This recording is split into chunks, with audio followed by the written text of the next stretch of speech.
Nessa semana, o Sérgio Moro deu uma entrevista ao programa Segunda Chamada do canal My News e diversos assuntos foram levantados e muitos deles nos chamaram a atenção.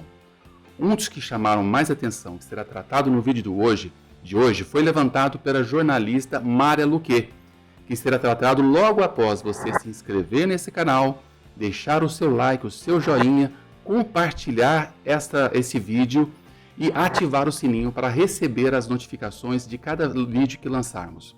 Bom, o que foi que a Mária Luque disse? Vamos ver nesse vídeo. Porque o Lula também flerta com o autoritarismo. Foi ele lá elogiando Ortega, elogiando a democracia da Nicarágua. Cuba é uma perfeita democracia. Mas o governo dele foi um governo democrata.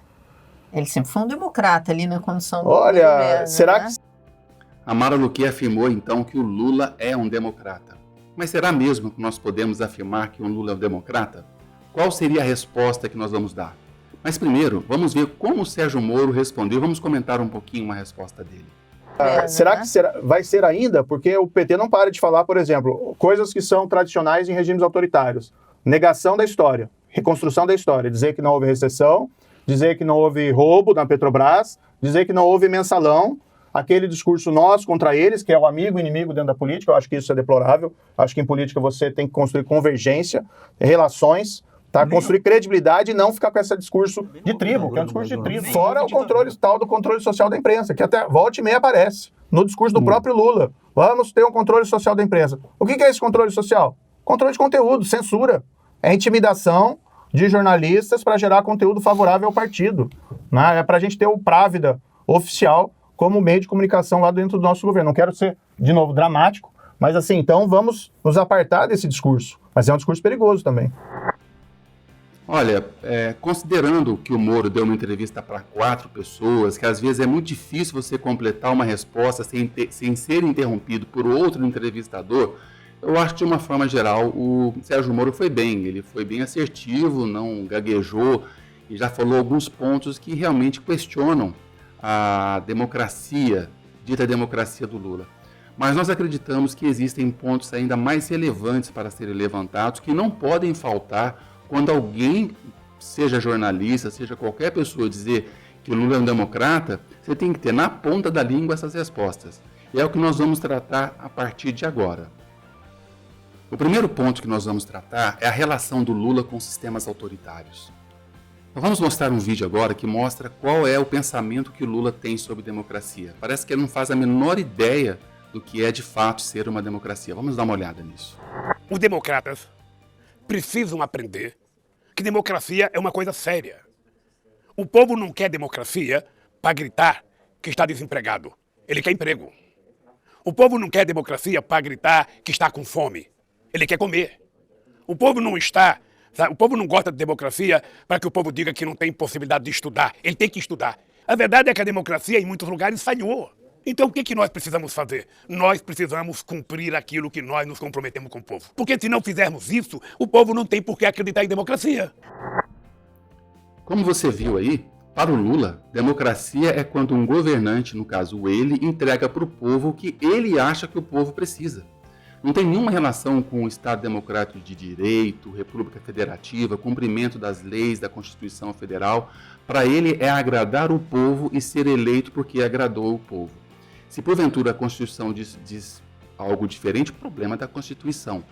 E é esse tipo de pensamento que o Lula tem. E nós não podemos esquecer também, além desse pensamento retrógrado e errado de que o Lula tem sobre a democracia, são os 13 anos que o petismo passou no poder, 8 dos quais com Lula na presidência, e a proximidade que esse governo teve com os sistemas autoritários em diversos lugares. Como não esquecer da relação dele com o ditador iraniano, o Ahmadinejad, ou com o ditador líbio, o Muammar Gaddafi, que até mandou dinheiro para ele, que é ilegal também, contrário à Constituição Federal, que deveria causar a extinção do Partido dos Trabalhadores, de acordo nos termos da Constituição. A sua relação com sistemas autoritários da África, da América Central, lá com Nicarágua, e da América Latina, com governos que beiram o autoritarismo e com governos realmente autoritários, como o da Venezuela. Quer dizer, então, que para o Lula, o problema não é o sistema em si. O problema é de que lado do espectro político que esse sistema se encontra. Para ele, o problema é quando os sistemas são de direita. Veja só o que ele fala a respeito disso.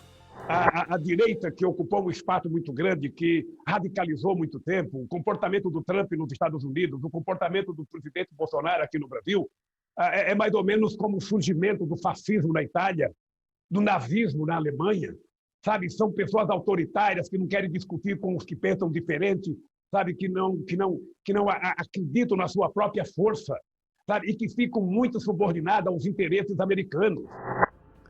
Lula ainda traz aquela visão antiquada, retrógrada, carcomida da época da Guerra Fria, que os culpados por essa ditadura de direita é o imperialismo yankee norte-americano, uma coisa mais do que absurda. Mas além dele ter essa visão torpe, veja só que ele não tem nenhum problema de tratar dos sistemas autoritários de esquerda. Olha só o que ele fala aqui. Eu poderia ter saído do Brasil, Li. Eu poderia ter ido para a China. Eu poderia ter ido para Cuba, eu poderia ter ido para outro país qualquer, porque a China tem um partido, a China é resultado de uma revolução, sabe, de 1949, do Mao Tse-tung, e a China tem um partido que tem poder, que tem um Estado forte, que toma decisões e que as pessoas cumprem. Quando recentemente o ditador da Nicarágua, Daniel Ortega, venceu as eleições para lá de fraudulentas, o petismo foi e colocou no seu site, abre aspas, uma grande manifestação popular e democrata. Da mesma forma como ele fez outras vezes quando Hugo Chávez ou o Maduro se elegeu para aqueles tipos de eleições lá que nós vimos na Venezuela. Numa entrevista recente que ele deu ao El País, Lula se mostrou ainda mais receptivo ao governo do Daniel Ortega. Dá uma olhada. Por que a Angela Merkel pode ficar 16 anos no poder e Daniel Ortega não? Por que o Felipe González aqui pode ficar 14 anos no poder? Qual é a lógica? Sí, pero Angela Merkel ha gobernado 16 años, Felipe González 13 en España, y no metían ninguno de los dos a sus opositores en la cárcel. Veja, pessoal, que o Lula ignora completamente que a Alemanha tem liberdade de imprensa, tem eleições limpas, livres, abertas, que não prende opositores. Ele ainda elogia a mais longeva ditadura das Américas, que é a de Cuba. Não só elogia, como coloca a culpa pelas mazelas vividas pelo povo no imperialismo americano. Essa é a visão do Lula. Dá uma olhada nisso. Otro caso de limitación de derechos en América Latina ha sido la prohibición de manifestaciones esta misma semana en Cuba. A su juicio, ¿a qué obedece esto? Olha, não é só em Cuba que protestos são proibidos. No mundo inteiro, processos são proibidos. Greves são proibidas. A polícia bate muita gente, a polícia no mundo inteiro é violenta. Agora é engraçado porque a gente reclama de uma decisão que evitou o protesto em Cuba e a gente não reclama que os cubanos estavam preparados para dar vacina e não tinha seringa e os americanos não permitiram que entrasse vacina em Cuba. Pero, presidente Lula, se pueden hacer las dos cosas, condenar el bloqueo y pedir libertad en la calle para los opositores. O segundo ponto que nós vamos tratar é a relação do Partido dos Trabalhadores com o controle social da mídia. Numa entrevista recente, o Lula falou que é necessário instituir o que ele chamou de marco regulatório da comunicação. Na verdade, é o mesmo antigo controle social da mídia que começou a ser falado e tratado e tentaram instituir desde Franklin Martins, quando ele era ministro da comunicação do primeiro governo Lula. E sempre debaixo das mesmas desculpas que era necessário democratizar a imprensa, evitar os monopólios dos grandes grupos da mídia, evitar os abusos como a manipulação de informações para influenciar a opinião pública. Isso tudo, gente, é conversa para boi dormir, tá? A verdade é que Lula e seus simpatizantes petistas, né, nunca engoliram o fato de que a imprensa não deu trégua. E por mais que falem mal da imprensa, tá? A imprensa nunca deu trégua aos desmandos e aos escândalos de corrupção registrados em seus governos. Ele não quer que se repita aquela ampla divulgação que se deu, televisiva, jornais, revistas impressas, tanto do Mensalão quanto do Petrolão, julgamentos, crimes, provas, repercussões jurídicas. Ele queria simplesmente jogar para debaixo do pano. Eu vou lembrar dois fatos aqui também relacionados à imprensa que chamam muita atenção. Primeiro, quando Lula tentou expulsar o jornalista do New York Times, o Larry Hotter, porque ele falou numa dos seus artigos que o Lula tem uma predileção por álcool, que é mais do que verdade.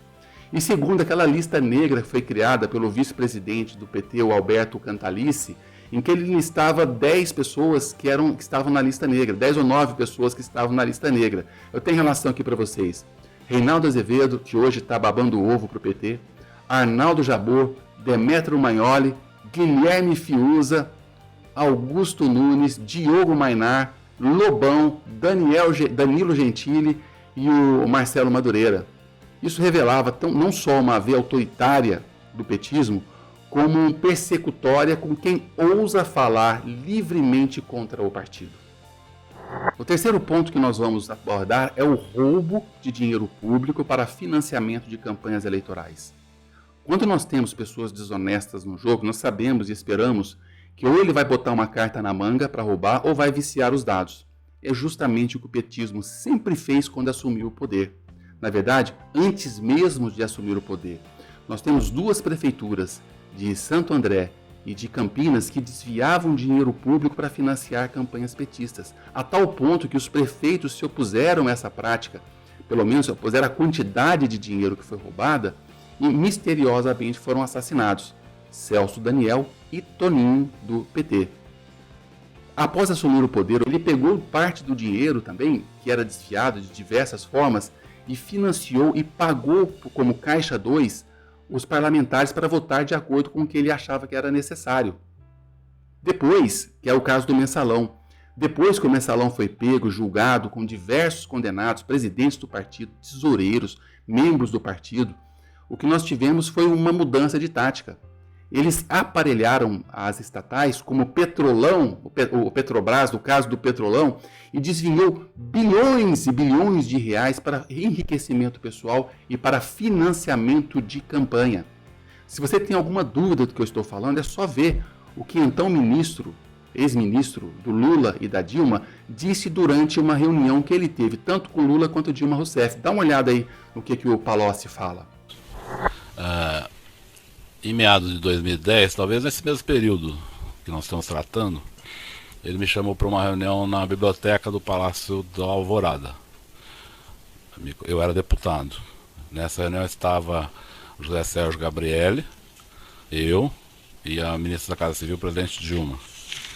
Nesse momento ela já era candidata, talvez não aprovada ainda em convenção, mas já era definida como uma candidata, já era pacífico isso. O presidente falou, foi a primeira vez que ele falou dessa maneira, tão direta.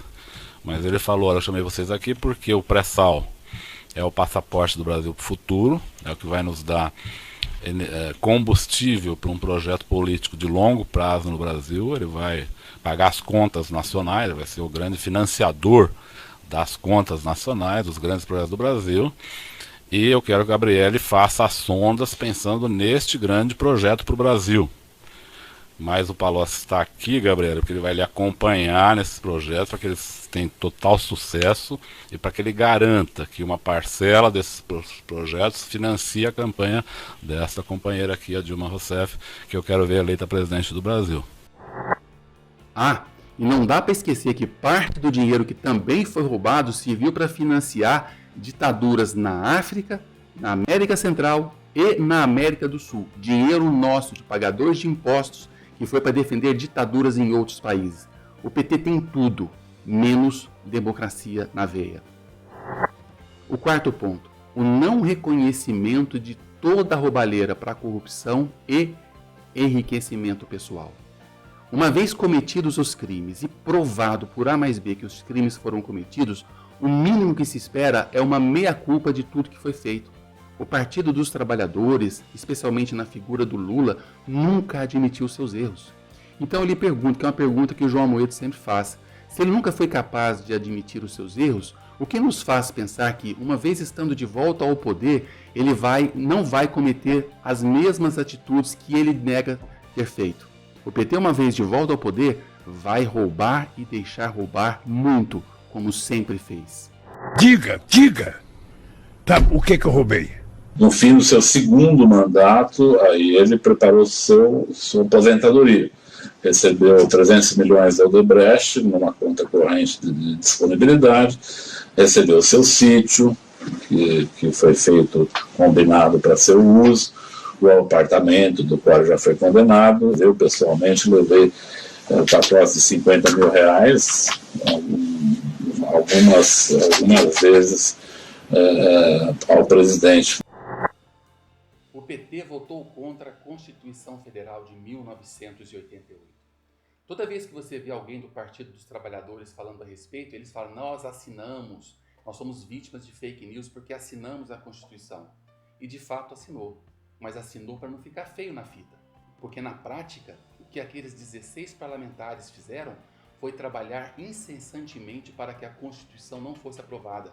Votaram contra quase todos os artigos e tentaram colocar no seu lugar artigos que tornariam o Brasil absolutamente ingovernado, como até mesmo o Lula assumiu recentemente. O PT pode até ter assinado, mas trabalhou e votou sim contra a Constituição Federal que nós temos hoje, que foi promulgada em 1988. E em sexto lugar e em último, o Lula gostaria de exterminar o DEM. Você se lembra quando nós falamos que a Constituição, no seu artigo 1º, prevê o pluralismo político, partidário?